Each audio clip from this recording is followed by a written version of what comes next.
I want to touch on a subject that many people find important to them, and it is wealth. Wealth is described as something that strengthens a person's well-being, makes them happier in life. You know, the only real people that believe that story are people that don't have wealth. People that have accumulated a lot of money will tell you that this money will not bring you happiness. What it does bring you is the responsibility to have to keep looking after it. They have men with charts that have to advise them, and they spend most of their days listening to these men. And they don't find the time for God. They may send their money to good causes and good purposes, but the sad fact is you can't buy anything that God would repay you for. It says in Job 21:13 that they spend their days in wealth, and in a moment they go down to the grave. This is what they say in verse 14. They say unto God, Depart from us, for we do not desire the knowledge of your ways. It says, What is the Almighty that we should serve him? And what profit should we have if we pray to him? They want to know the value of knowing God. Give them a dollar and cents number, and then they'll think about it. In Psalms 49:6 it says, They that trust in their wealth and they that brag about their multitude of riches are lost. And now we're speaking about not just the wealthy, but people that trust in wealth and brag about their worth. God uses wealthy people as much as poor people. Wealthy people have to work through a lot more to be of service to God. In verse 7 it continues, None of them by any means redeem his brother, nor give to God a ransom for him. These two descriptions, it really only means one thing. Your wealth cannot buy you forgiveness of sin. Remember, this person is described as somebody that brags about his wealth and their value of worth in their own eyes. They really live as if they're going to go on forever. Verse 9, it says that he should still live forever and not see corruption. God says their inward thought is that their houses shall continue forever. The previous in verse 10 describes them as the fool and the brutish person that die and leave their wealth to others. Imagine that. A life spent on accumulating things, only to die and leave it to others. Not bringing yourself any closer to the living God. Not redeeming yourself by his Son Jesus Christ.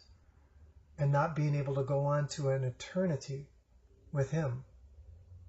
It says that you can make the voice of God praise be heard by allowing him to make a treasure of you. This is how he does it. In Psalm 66:10, God will have to prove you as silver is tried. God is going to develop in you an uncorrupted metal. He's going to make you a treasure, but it's going to take heat. The same as silver, by eliminating these imperfections to purify you. Verse 12 tells us the process will take you out of worldly hands. He's going to heat you with fire and cool you with water, the living water. The end of the verse says, But you brought us into a wealthy place. Interesting. He makes a wealth of our life only to bring us to a wealthy place. You know what the wealthy place is? He brings you in step with him. His thoughts become your thoughts. His ways become your ways. Don't be fooled. God owns the earth and all of the wealth accumulated in it. It's his already. You cannot buy him. You cannot buy happiness. And you cannot prove there are any value to anything but yourself. It says that someone will try to take you in this world to get you to believe that somehow God wants you to accumulate this wealth. That you, being a child of God, somehow you can demand this wealth. I'm going to tell you, even if they appear as an angel of light and they give you this story, they're deceiving you. The Sunday morning programs are full of them. Their idea is that godly wealth is turned into wealth that can belong to you. And they try to convince you to pursue this. Romans 1:22 says, they profess themselves to be wise. They became fools. They're changing the glory of the incorruptible, which is God's grace, God's love, God's eternal plan for you, into the image like corruptible man. That is the wealth and the money and the ways of this world. You know, God's wealth is not corruptible.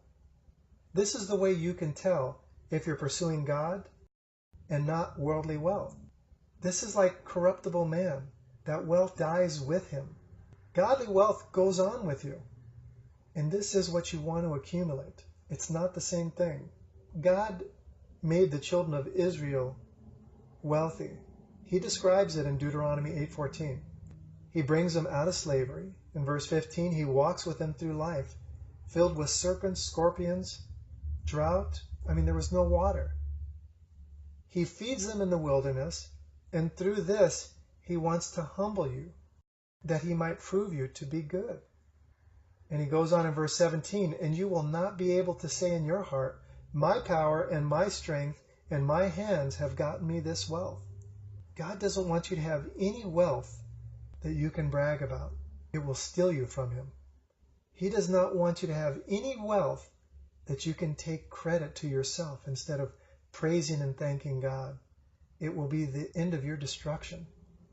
And it says this, that Proverbs 13:11, wealth gotten by vanity shall be diminished, but he that gathers by labor shall increase.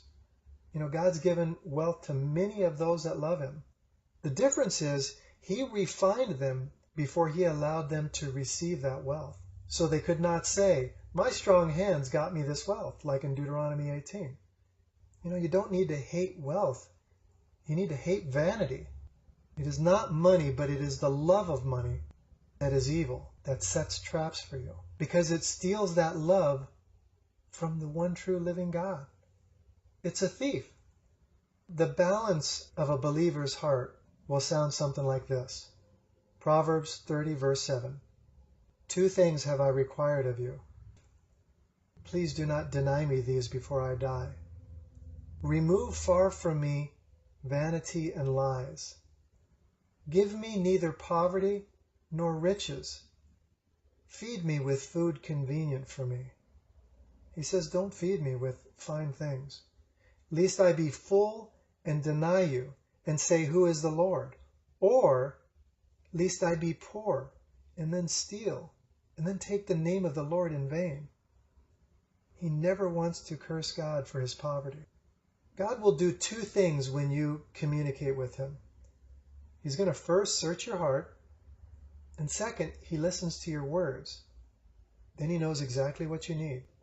In 2 Chronicles 1:11, God said to Solomon, because this was in your heart, and you have not asked for riches, wealth, or honor, nor the life of your enemies, neither have you asked for long life, but you asked for wisdom and knowledge for yourself, that you may judge my people over whom I have made you king. He just wanted to advise rightly over God's people. Solomon did understand the real wealth of God. A prodigal son does not have the maturity to determine true wealth. He believes he still hasn't found what he's looking for, and the search away from the Father begins. The prodigal son left with what he considered a small portion of wealth to pursue greater riches in the world. He learned that they were attached to bad things, and he longed to be home with the Father. He says, I would take scraps from the servants just to be back in my Father's house. He learned that wealth that the Father wanted for his son was far greater than what the son wanted for himself. The wealth of your Father is still waiting for you. You need to return. This is food that I've provided to my family for years. I want to now provide it to you. I hope you'll share it with a friend. If you like it, I'll provide more. Thank you for listening, and God bless you.